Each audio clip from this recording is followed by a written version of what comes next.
kasaysayan, kababalaghan at iba pa ating tuklasin dito sa Historiador.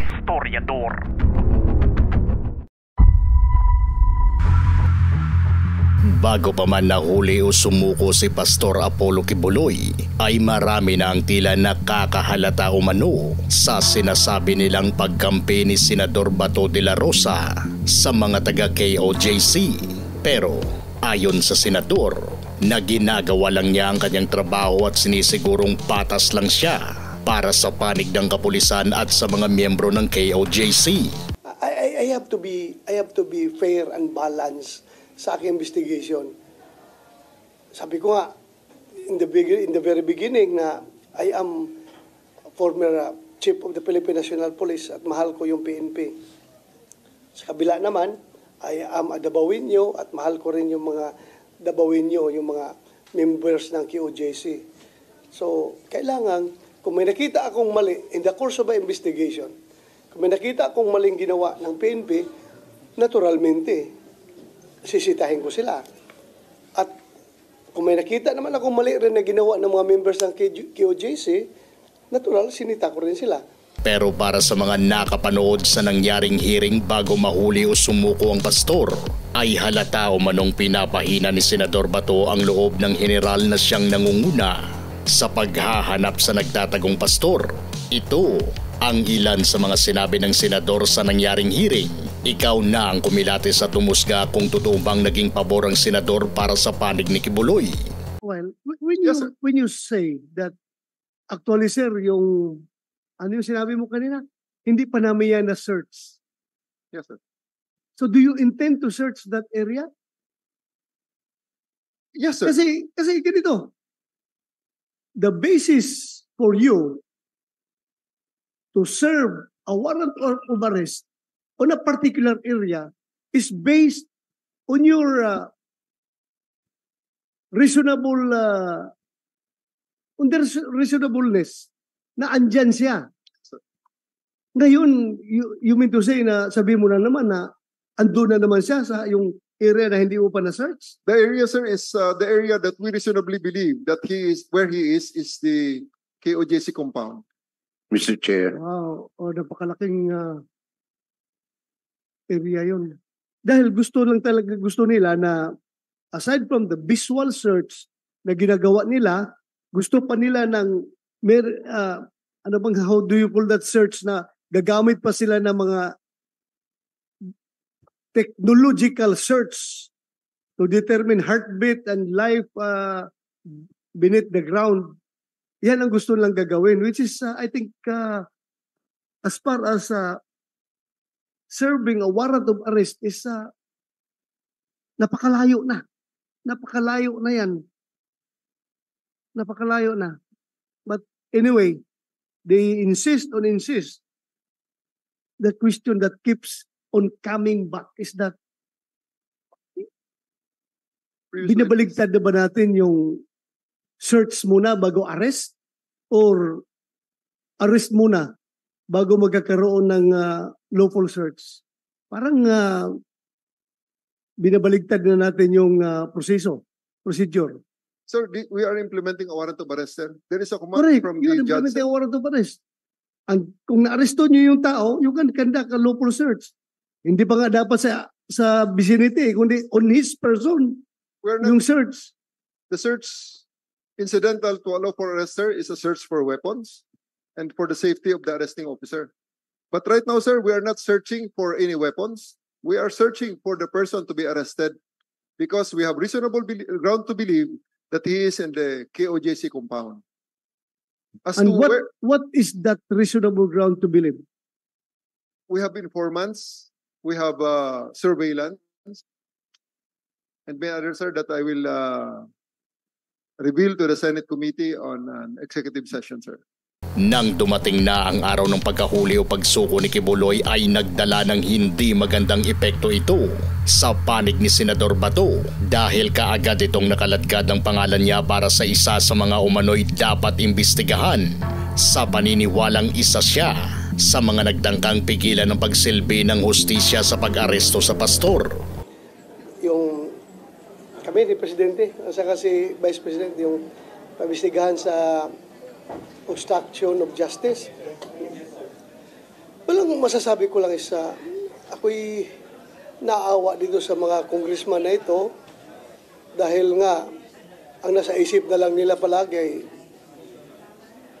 politika. Nakalimutan na nila yung kanilang tungkulin sa kanyang kapwa-tao. Yung hindi na lang nila kinoconsider kung bakit tayo nag-imbestiga. Ang kinoconsider naman natin doon is para maibsan yung paghihirap ng mga tao doon, yung mga estudyante makapag-aral na sana kung pwede, at yung pagpapractice ng kanilang religion ay dapat sana ay ma-restore. Yun naman ang ating habol doon. At saka normal yan, may namatay during their operation. So magkakantak tayo ng investigation. Yun naman lang ating habol doon. Wala pong halong politika yun. Nagtataka ako bakit kami ni President Duterte, Vice President Sara Duterte at saka ako ay kailangan pang imbestigahan ng obstruction of justice. Naniniwala pa rin si Senador Bato de la Rosa na talagang may paglabag sa panig ng mga pulis sa kung paano nila ginawa ang kanilang mga trabaho sa loob ng KOJC. Pero yung sa pulis, yung kanilang extended service of warrant na umabot ng 14 days and occupying the area and conducting search without search warrant, ay nakikita natin yun, ay mayroon silang mga nagawang paglabag. Ang concern doon sa yung pag-execute ng warrant, yung search, yung pag-occupy sa area, ay ang apektado doon is no longer questions of procedure. Kaya nga we leave it up to the court yung rules of court kung paano yan gagawin, di ba? Sabi niya, baka pwedeng since substantive rights na ng persons ang affected dito sa mga procedure na ito, dapat sigurong gawan natin ang legislation yan. Malaki ang katanungang nagbabagabag kay Senador Bato patungkol sa kung ano nga pa ang totoong nangyari sa pagkahuli o pagsuko ni Kibuloy. Kaya gusto daw niyang matanong ito. I will be there during the hearing. Pag-aralan ko pa kung ano yung itatanong ko sa kanya. Siguro, more on doon sa kanyang surrender na ginawa.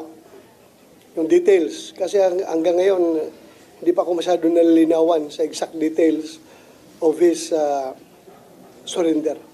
Katulad ng karamihan, ay gusto rin ni Senador Bato na malaman talaga kung ano ang totoo sa pagkahuli o pagsuko ng leader ng KOJC.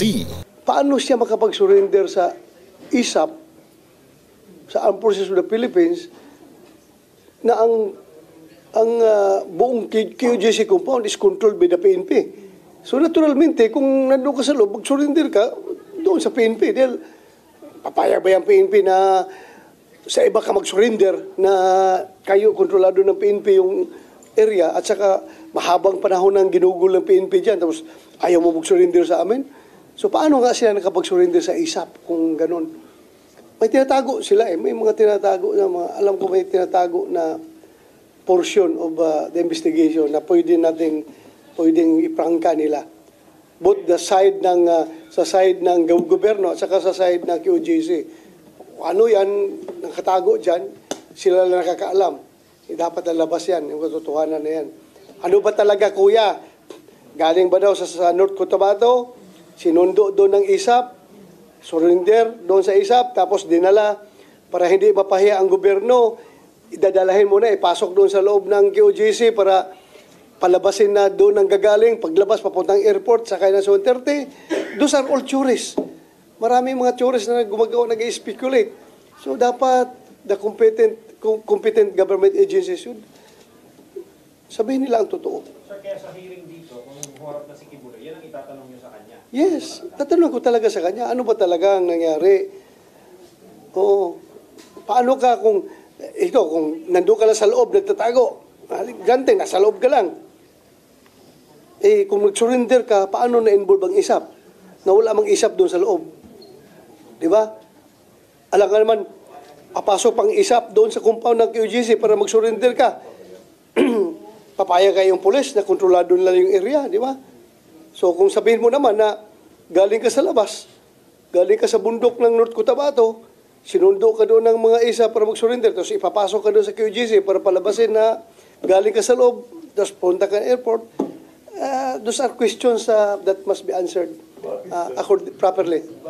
Dapat nga lang talagang malaman ng buong katotohanan kung paano nga ba napasa kamay ng gobyerno ang wanted na pastor. Siya ba ay napilitang lumabas sa kanyang lungga dahil sa siya ay nasukol na? O mali ba talaga ang intel na nakuha ng PNP na nasa loob ng KOJC compound si Pastor Quiboloy? Gaano katotoo na siya ay galing sa labas at ipinasok lang sa loob para doon i-turn over ng AFP para sa tropa ni Torre? Kung totoong sa loob ng KOJC nagtago si Quiboloy ay tiyak na maraming taga KOJC ang mananagot dahil mahirap paniwalaan na hindi nila pinagtakpan ito. Pero kung makumpirmang sa labas galing ang pastor, ay tiyak na mananagot ang PNP sa palpak nilang operasyon, lalo na sa kanilang pag-uukay sa wala man lang natagpo ang tunnel. Kung sinunod kaya ni General Torre ang suhestyon noon ni Bato na mag-pull out ang tropa sa KOJC, ay sa tingin mo ba'y nahuli si Quiboloy? Base sa mga pinagsasabi ni Senador Bato sa hearing ay nahihirapang maniwala ang karamihan na hindi siya pumapabor sa panig ng pastor. Ikaw, sa tingin mo ba'y dapat lang nakasuhan ng obstruction of justice si Senador Bato de la Rosa? Kung gusto nyo ng mga ganitong klaseng videos, panoorin, pindutin ang notification bell, mag-subscribe at i-share sa mga kaibigan. Maraming salamat po hanggang sa susunod dito sa Historiador.